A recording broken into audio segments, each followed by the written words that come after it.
In Canada, and good morning, beautiful people. Well, we are all beautiful people in Canada. Today I want to talk about retaining walls. First of all, selection of materials, and why we're selecting that particular product for the application. So, um, in this situation right here, we are in tight quarters, um, and this home that we're doing right now is a bit on the higher end for sure. And a lot of guys will say, well, why aren't you putting in like a concrete wall farming and stuff like that? There's a couple reasons why I decided not to do that. One is encroaching on the property line, on the neighbor's property line. Sometimes people don't want you putting that foundation, putting part of that retaining wall on their property. So, and you can't do it any other way. You got to do it if you're going to stick with that, unless of course you have room to work here. So I've just got 3 feet. In Vancouver, this is designated on this side of the house for a minimum of 3 feet, 36 inches for firefighter access to the back of the home, because there is a legal suite downstairs, and in the future on, there's a laneway built back here. You have to have that minimum 3 feet access. So I've got actually 36 and a half just to make the inspector happy. And I chose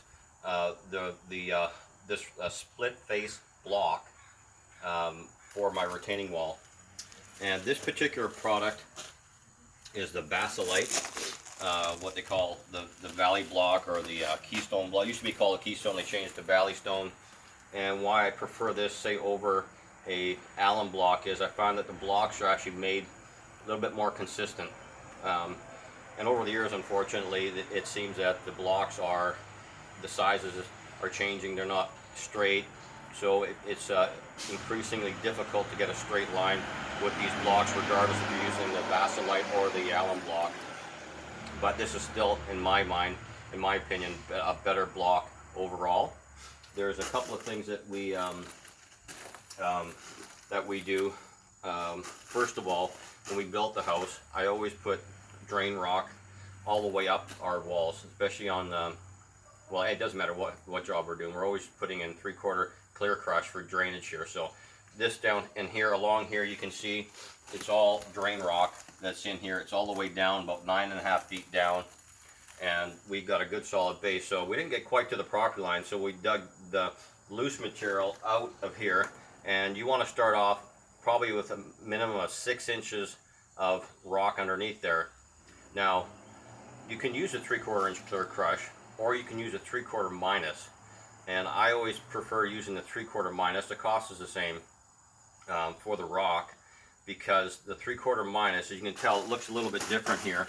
And there's different sizes in here. There's some flatter stones in here, as well as the 3/4 inch stones, as you can see. And what happens, they bind together a lot better. The 3/4 clear crush is just 3/4 rock. It packs pretty good, but it doesn't pack as well as this, and this really makes it a tight fit. We put that for our base. It also drains again, and of course you don't want this sitting on water if you just put it on dirt. A lot of guys seen that happen before. Guys are just putting it on soil, and what happens is over time the frost, it heaves that up, and it'll heave this wall. Even though they're heavy blocks, it'll still heave that wall and get out of control. It'll be all over the place in no time. Well, this way it drains, the frost doesn't get to it, and also it's draining through that drain rock, and it's getting away, so there's water just can't build up there or cause any issues with frost. Okay, so we've got that now. We've got our base, minimum 6 inches on our base, and we pack it down. So we have a little tamper. It's around here somewhere. Anyways, it's a hand tamper. And we'll tamp that down after we get a good solid base. Our soil base is good. We put the tamper down, and we'll tamp the material.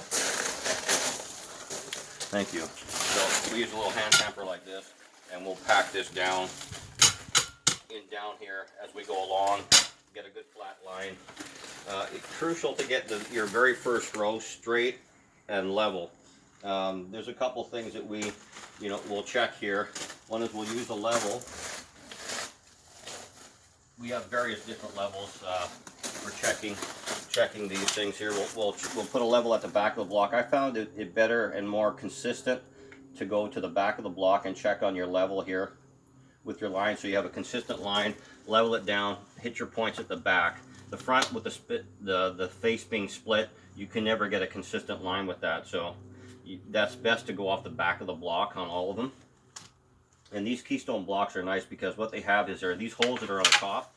There's the ceramic pins that go in here, and there's two different sizes here, and depending on the height that you go, you want to put those pins in you know, for that lateral support, so the whatever soil's on the other side doesn't push the wall over. Makes a good connection, and then you can put a geogrid if you're going really high. We're maximum 3 blocks on this thing here, so I'm not using the pins on here because it's not necessary. The rock is enough to connect it together again. And then you got like a 4-degree and like 11-degree setback. If you're going really high, you want to keep on stepping the wall back this way on that height, so you can use the pins at the back here. Okay, so we got that. You got it straight. What do we do next?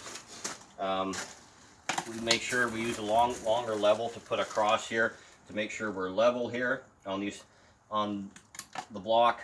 Then we have the smaller level, which we'll check, you know, front to back. I find that making sure all 4 points are level is the most consistent way of having, you know, by the time you get to the top and you put your cap on, you're not fighting with that cap and having to make little adjustments on that cap. It can be a real pain. And we do find that some of these, there's humps in the middle here, so we'll put, before we put our next course on, we'll put our level on. See, this rocks a little bit here. I'm finding that there's humps in here, so we'll take a grinder, masonry bit on it, and we'll just kind of grind that hump out of there. And you know, this may sound like a lot of work, but if you don't get that base straight and flat on the first round, it just transfers all the way up, and then you're really out of whack by the time you get to that 3rd, 4th course. It's all over the place, and then you're going to have some real problems putting that cap on and making it look good and flat and consistent. So once we've done that, we'll take our 3/4 minus and we'll fill the cavities in here. We just started this row here. In here, if it's back there, you can see that there's 3/4 rock in here inside the cavities. We don't fill it up all the way yet, just so it doesn't interfere with our subsequent course. And then we just continue going. We'll check it again. The next course here, the same deal. We just put our level on the back of the block, level it up, keep it straight, and check again for these humps in here. If there's humps in the center of the block, we grind everything down so it's nice and flat, so the next course doesn't bother that. And we carry on. And then once we finish doing our wall, then we can put the cap on, and we can put more rock at the back of the wall as well. So we'll show you maybe on the next video here. We'll do the cap install.